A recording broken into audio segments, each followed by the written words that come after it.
शहरांची काय हालत आहे रोडवर येऊन पहा. तो पावसाळा पाहत नाही, उन्हाळा पाहत नाही, हिवाळा पाहत नाही, प्रवाशांसाठी दिवसभरात कष्ट करत असतो रोडवरती. त्याचा विचार करा, त्याच्या फॅमिलीचा पण विचार करा तुम्ही. तर प्रवासी फक्त माणूस आहेत आणि ड्रायव्हर लोक माणसं नाहीयेत. शिवराय मित्रांनो, तर आजचा व्हिडिओ हा प्रवाशांसाठी खास व्हिडिओ आहे आणि प्रवाशांनी मित्रांनी का जावे आणि याचे काय फायदे आहेत तर आजच्या व्हिडिओमध्ये आपण पाहणार आहोत.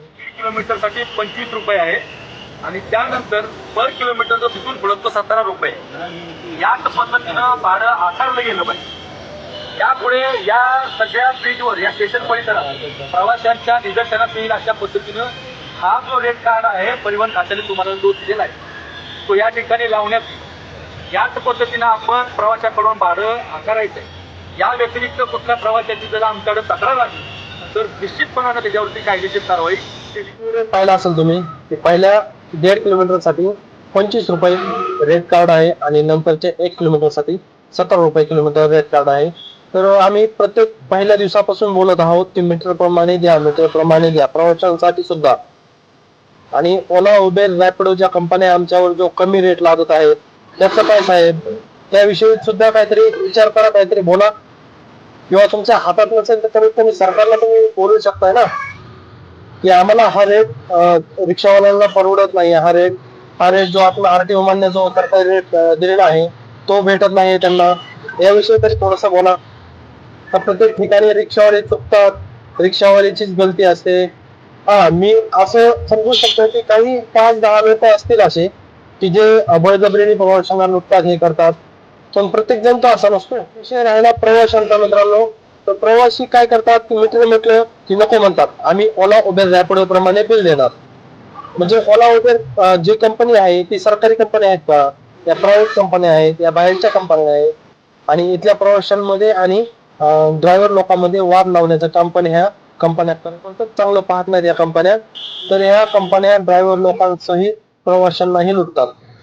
तुम्ही पाहिलं असेल कुठं सर्च प्राइसिंग लागतं, कुठल्या गोष्टी भरपूर आहेत की जिथं हे रिक्षावाल्यांना पण लुटतात आणि प्रवाशांना पण लुटतात. जसं की आता तुम्ही पाहिलं असेल प्रत्येक पुण्यामधील कस्टमर असतील तर पुण्यामध्ये बसल्यानंतर कस्टमर लगेच म्हणतात चला मीटरने येणार का. आणि पिंपरी चिंचवड मध्ये पाहिलं तुम्ही तर मीटरने म्हटलं की त्याला वाटतं आता हे मला 100च्या जागेवर 500 रुपये लागतील का काय. असा एक गैरसमज प्रवाशांच्या मनात आहे आणि सगळ्यांनी तो अनुभवला पण. परमिट विषयी पण बोला थोडस. अहो किती पुण्यामध्ये परमिट झालेले, किती काय झाले. हा, गरिबांना खरंच त्यांची गरज आहे. एक कालावधी थांबवा ना तुम्ही, 4-5 महिने 3 महिने इथून पुढे परमिट चालू राहतील. ज्यांना खरंच गरज आहे त्यांनी काढून घ्या, नंतर परमिट बंद होते असा निर्णय घ्या ना एखादा. करा सरकारला विनंती, करा त्यांना एक पत्र लिहा डायरेक्ट सीएम साहेबांना. काय हालत आहे रोडवर येऊन पहा. तो पावसाळा पाहत नाही, उन्हाळा पाहत नाही, हिवाळा पाहत नाही, प्रवाशांसाठी दिवसभरात कष्ट करत असतो रोडवरती. त्याचा विचार करा, त्याच्या फॅमिलीचा पण विचार करा तुम्ही. प्रवासी फक्त माणूस आहेत आणि ड्रायव्हर लोक माणसं नाहीयेत. तुम्ही आता दिलेला आहे, तुम्हाला दाखवलेला आहे, त्याच्यावर कमेंट जाऊन पहा एकदा. प्रवासी काय काय बोलतायत, ते प्रवासी चांगले आहेत का. जसे की काय रिक्षावाले मी म्हटलं 5 ते 10% रिक्षावाले आहेत असे करतात, तसेच प्रवासी पण आहेत की ते. तर असं व्हायला नको की तो त्याचा परिवार सोडून तुमच्यासाठी, तुमच्या गरजेसाठी दिवस रात असो, पावसाळा असो, उन्हाळा असो, हिवाळा असो तुमच्यासाठी रोडवरती उभा असतो. त्याचा पण थोडा विचार करा. आरटीओ ची पासिंग असताना एक स्टिकर लावलं जातं की तुमच्या गाडीमध्ये एकच बॅग असायला हवी. आता प्रवासी काय करतात, स्टेशन असो, एअरपोर्ट असो, त्यांच्या 4-4 बॅग असतात, गाडीत बसत नाही. आमचे पूर्ण सीट फाटतात. हे पाठीमागे दिसतात तुम्हाला, बाटली बशी शेजारी पूर्ण सीट बॅगनेच फाटलेलं आहे. ते पूर्ण पूर्ण सीट हे बघा, पाणी तुम्हाला अजून पण दाखवतो. हे बघा, पूर्ण सीट जे आहे ते बॅगने फाटलेलं आहे. याची पण भरपाई कोण देईल. किती अलाउड असतात तुम्हाला माहित नाही का प्रवाशांना, की बॅग किती अलाउड असते गाडीमध्ये. तर किती पण सामान तुम्ही घर सामान भरताना गाडीत आणलं चला मीटरने, ह्याच्यासाठी साहेब करा काहीतरी. प्रत्येक ठिकाणी रिक्षावाले चुकीचे कसं काय.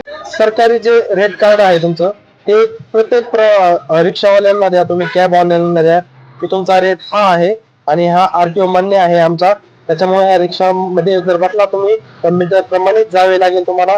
तुमचे कुठलेही ऍप असो, ओला, उबेर, रॅपिडो तर त्याच्याविषयी जो तो बिल लागत आहे रिक्षावर ते मान्य करणार नाही आणि जो सरकारी मीटरने रेट आहे तेच लागू होईल असा एक रेट कार्ड द्या आम्हाला.